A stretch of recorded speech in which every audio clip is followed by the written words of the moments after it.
Okay, question 5.1. If tan of 57 degrees is equal to the square root of a, find in terms of square root a without the use of a calculator. 5.1.1 cos 123 degrees. Okay, so as soon as they give you something that looks like this, tan 57 is equal to the square root of a, you put that square root of a over 1 to make it a fraction if it's not already a fraction. Okay, we do this because we know that tan is opposite over adjacent. So on the right there, I've drawn a little diagram there with 57 degrees I know is in the first quadrant. So my triangle that I draw is in the first quadrant. Opposite to my 57 degrees is the root of a. So the side opposite my 57 degrees I mark as square root a. The side adjacent to my 57 degrees I mark as 1. Okay, and then the side remaining, which is my hypotenuse opposite the 90 degrees, I need to work out that side. I've done that on the right hand side. There is a little equation. So I used theorem of Pythagoras and I worked out the hypotenuse, and the hypotenuse became the square root of a plus 1. Okay, now I go to my question. Cos of 123 degrees. 123 degrees is too big to fit into that triangle, so I'm going to reduce it first. So 123 degrees, if you look at my cos diagram that I've drawn there, 123 degrees is in the second quadrant, but cos is negative in the second quadrant. So that simplifies to negative cos. The rule in the second quadrant is 180 minus. So that becomes negative cos of 180 minus this angle of 123. So that becomes negative cos 57. That will equal to negative, and I read cos 57 from the diagram that I've drawn. Cos of 57 is adjacent over hypotenuse according to SOHCAHTOA. So adjacent is 1, hypotenuse is the square root of a plus 1. So my answer there will be negative 1 over the square root of a plus 1. 5.1.2, if I need to find out sine 57 in terms of root a, I go to my diagram again and 57 is there. So sine of 57 according to SOHCAHTOA, sine is opposite over hypotenuse. So opposite to my 57 is root a, hypotenuse is the square root of a plus 1 as I've worked out. So the sine of 57 will be root a over root of a plus 1. 5.1.3, cos of negative 57. Now this is negative angles. The only negative angle that changes to a positive is for cos. So cos of negative 57 will change to cos of 57. So if I read from my diagram, cos of 57 is adjacent over hypotenuse from SOHCAHTOA. So that will be 1 over the square root of a plus 1. 5.2. Simplify the following to a single trigonometric function. And they've given us here sine x into sine negative 2x plus sine into 90 minus 2x all over 2 root 2 cos x into sine of x minus 45 minus 1. Okay, read out like that, it looks quite complicated, but all you do is you break them up into small parts like this. So the sine x, I can't really do it much with it, so I'll leave it the same for now, but the sine negative 2x, that is a negative angle. Now negative angle for sine changes to a negative, so sine negative 2x will change to negative sine 2x in the next line there. Then I carry on, plus I have there the next part, sine of 90 minus 2x. Now when I see 90 minus, that is my co-ratios. So sine of 90 minus 2x will change to cos of 2x.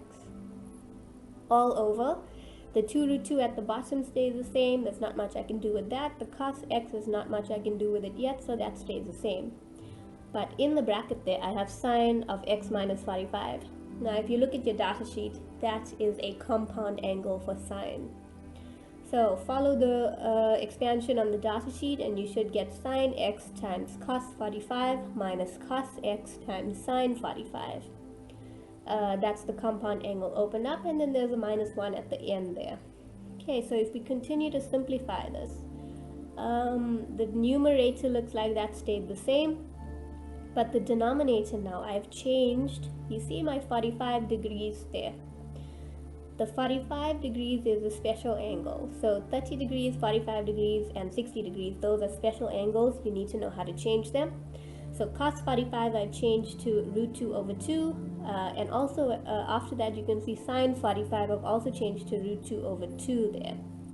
Okay, the next step there would be to take the 2 root 2 cos x into the bracket, because I have two terms in the bracket now. Sine x times 2 root 2 is one term, and cos x times 2 root 2 is another term. So I'm going to distribute 2 root 2 cos x on the outside into that bracket.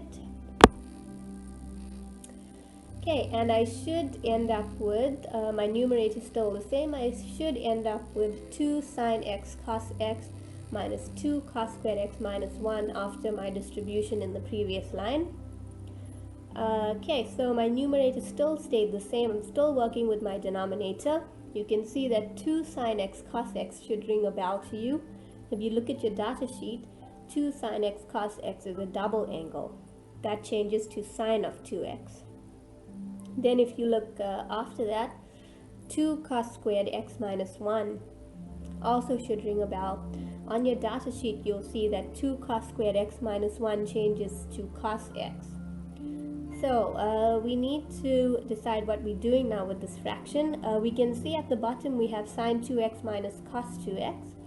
And on the top in the bracket we have negative sine 2x plus cos 2x. It looks very similar to what we have at the bottom, but the signs are not right. So what we'll do on the top is we'll pull out a negative sign so that we can change the signs inside the bracket on the top. So the negative now, it will become on the numerator negative sine x into sine 2x minus cos 2x, all over sine 2x minus cos 2x. Now that we've made them exactly the same by pulling out that negative on the top, we can cancel those two, and we left with negative sine x as our final answer. Okay, 5.3, determine the general solution of negative 2 plus cos 2x plus 3 sine x equals 0. Okay, for general solution, we usually need to have all of these terms. There are three terms there. We need to have the terms that are ratios, trig ratios, as being one trig ratio. So negative 2 is a constant. We'll just leave that alone for now. But cos 2x, if we wanted to change it, we do have a choice of what we can change that to. If you look at your data sheet, cos 2x can change to 3 different formula. So we need to choose which one. How do we know which one to choose it to change it to? If we look at the third term, 3 sine x. Sine x I can't easily change to anything because it's already a simple ratio. So because the sine x is not going to be changing, I need to change the cos 2x to one of those 3 formula on the data sheet that has only sine in it. So the cos 2x formula that has only sine in it is 1 minus 2 sine squared x. So now my equation is negative 2 plus 1 minus 2 sine squared x plus 3 sine x equals 0. If I put my like terms together, I'll end up with negative 2 sine squared x plus 3 sine x minus 1 equals 0. If I change my signs, that will give me a nice, neat quadratic equation. So 2 sine squared x minus 3 sine x plus 1 equals 0.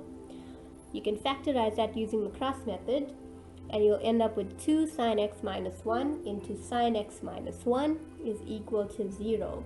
Take each bracket and equate to 0. So 2 sine x minus 1 equals 0, or sine x minus 1 equals 0. Okay,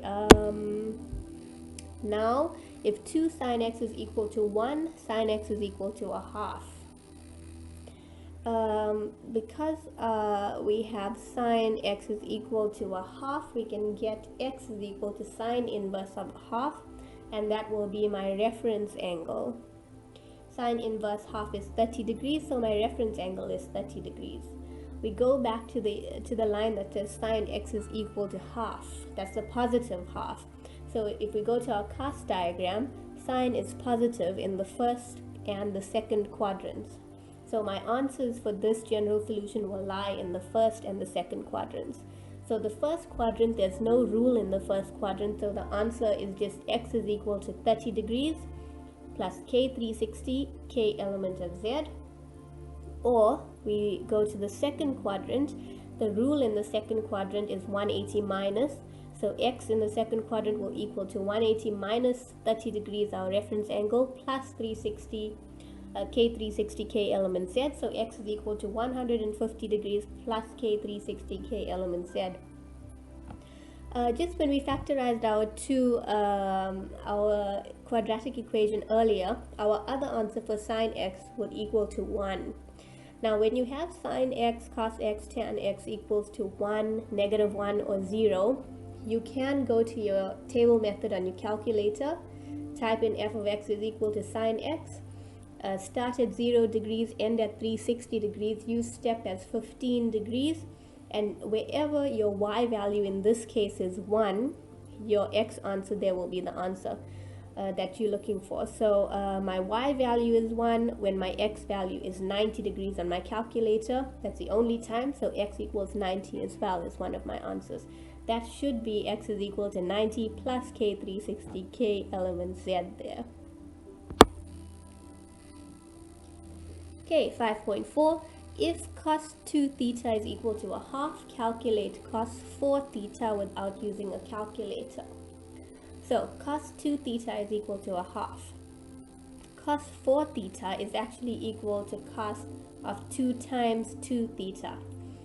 We need to get something in terms of 2 theta because cos 2 theta is what we are given initially. So cos of 2 times 2 theta will work for us here. That's a double angle for cos. Now that can be changed to 2 cos squared 2 theta minus 1. Look at the double angle formula from your data sheet for cos. And instead of cos 2 theta, you can substitute a half because that's what they gave us initially. So that becomes 2 times half squared minus 1. Work that out on a calculator and you're going to get -1/2 as your final answer.